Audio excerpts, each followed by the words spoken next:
You can't replace two All-Stars. There's no team in NBA history been able to, to win a championship with two of the All-Stars not playing. And, I tried as much as I could, and everyone else down from myself tried as hard as we could, but we were going against a team that had more health, and was clicking on all cylinders at the right time.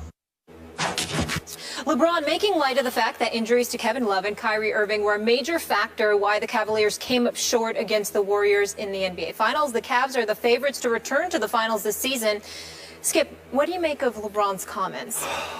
Stephen A. Smith, I don't want to be too hard on LeBron because it's very, very early. Camps are just now opening. And LeBron and his team are going to be very, very good again this year, quite obviously.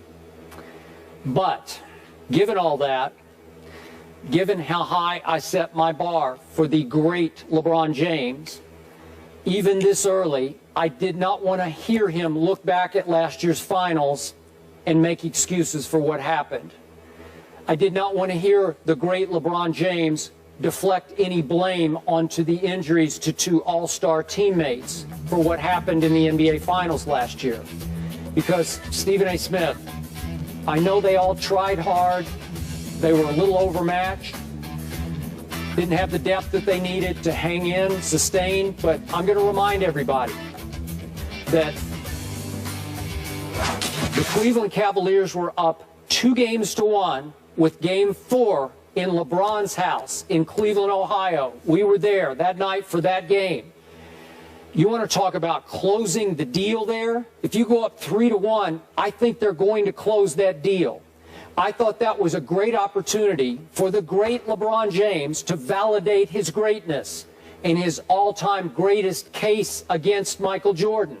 If you could carry that band of misfits to a title, even though Tristan Thompson had emerged as a flat-out force in the finals, underrated force, I thought, with Mozgov. If you could carry that team without Kyrie, without Kevin Love to a title, wow, the world would have said, that's it, LeBron, you did it. That's your greatest achievement. And what happened that night? 103 to 82 happened. Golden State, rout in LeBron's house. As LeBron went 7 for 22, only 5 of 10 from the free throw line, 1 of 4 from 3. His teammates gave him little to no help. We know what they all did. J.R. Smith was 0 for 8 from 3, and Dellavedova was 2 for 9. But even for the whole playoff run, for one playoff run, LeBron James, for any player who's ever taken more than 100 threes in a playoff run, shot 22.7%. That's for the last year's playoffs. That's the worst in playoff history, 22.7%.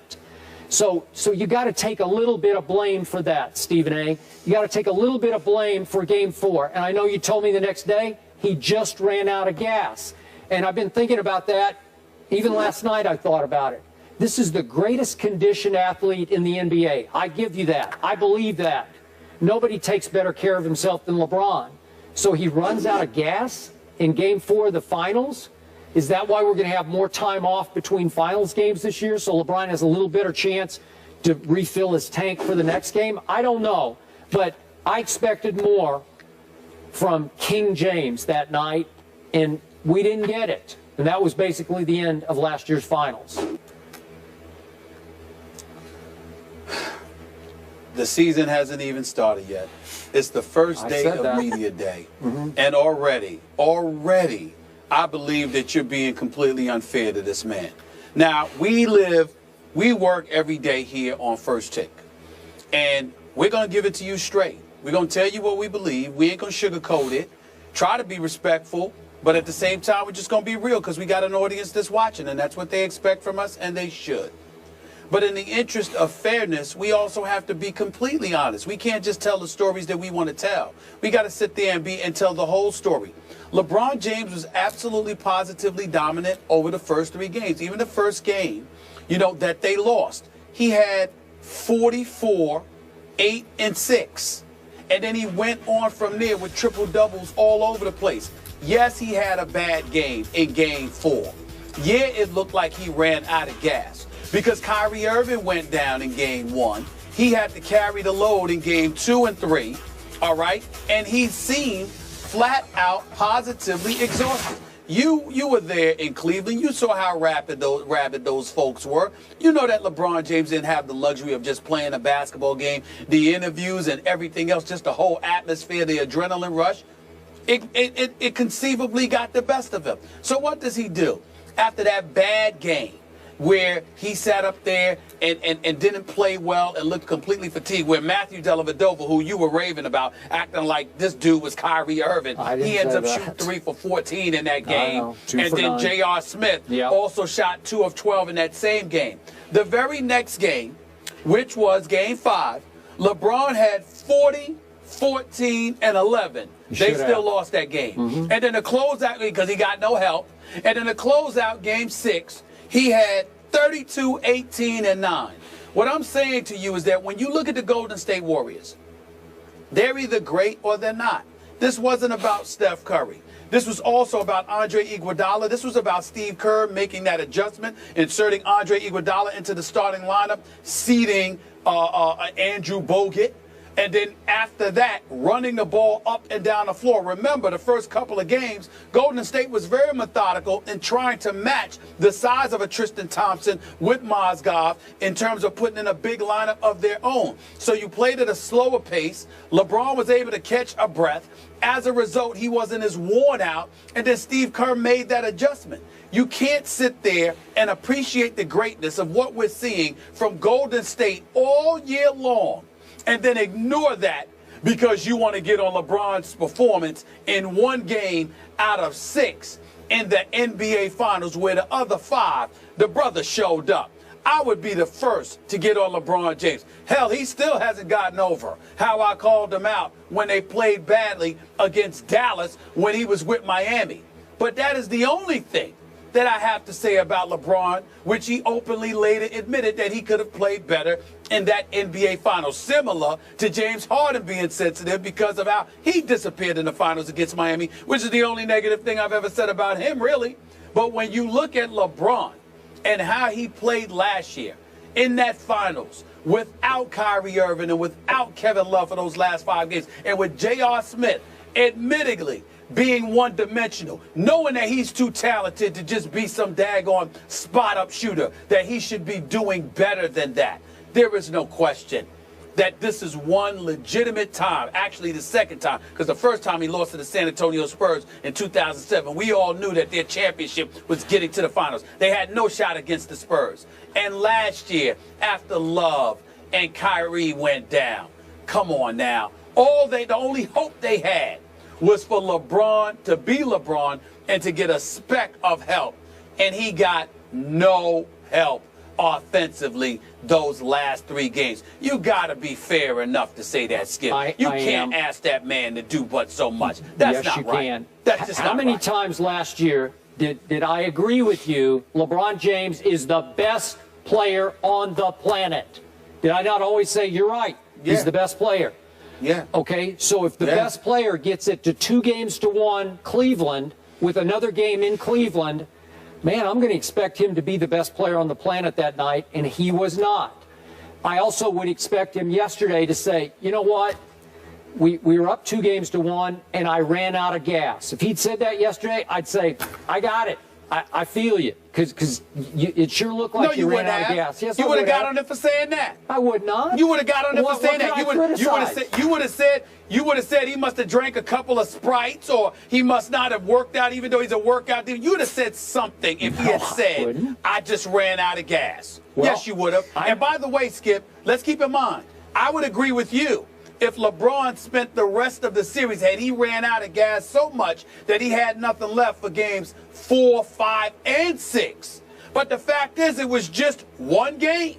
You know, it ain't about comparing him to Jordan or anybody else. It's about understanding that even though he's the best player in the world, Golden State was the best team in the world last year. They played better than everybody else, and they have more weapons, along with the reigning league MVP, who is the greatest shooter we have ever seen. They went small, and they were running up and down the court. They changed the pace. You also acknowledge that there were some issues with Black. and how he was learning the ropes in his first year as an NBA coach. You acknowledge that J.R. Smith has to do better and has to do more, because when he's not shooting well, he doesn't seem to do anything right, and now he has to graduate from that position. You acknowledge that Iman Shumpert can defend, but he is no shooter. All of a sudden, an epiphany hits you, and you recognized and remembered that Matthew Dellavedova is Matthew Dellavedova, a serviceable player who belongs in the NBA, but he's no starting point guard. Wait a second. This is what LeBron was dealing with. What happened in Game 2 and Game 3? The deli was open, was it not? Did he played well? Did he not make some clutch plays and clutch shots in both those games? LeBron got his help. He got his help, and they're up 2-1. Well, I'm raising my bar. That's why they were up 2-1. the best player on the planet to play better than he played at home in Game 4. That's why they were up 2-1. Okay. Hold on. That's why they were up 2-1. Yeah. Because he got a contribution from somebody else. Even when he was doing it by himself, he still lost Game 1. And then when Matthew Dellavedova subbed admirably for Kyrie Irving in Games 2 and 3, they won those games. So he didn't have any help. That's my point. But even he didn't have any help you the last 3 admitted to me the next day, LeBron just came out flat. He just looked lifeless. He looked without energy. Really? This is a chance to just drop the hammer, and you come out flat. You come out drained. I don't get it. If you don't have it, Skip, you don't have it. Okay. What do you mean you don't get it? You see, that's where. Hold on, wait a minute.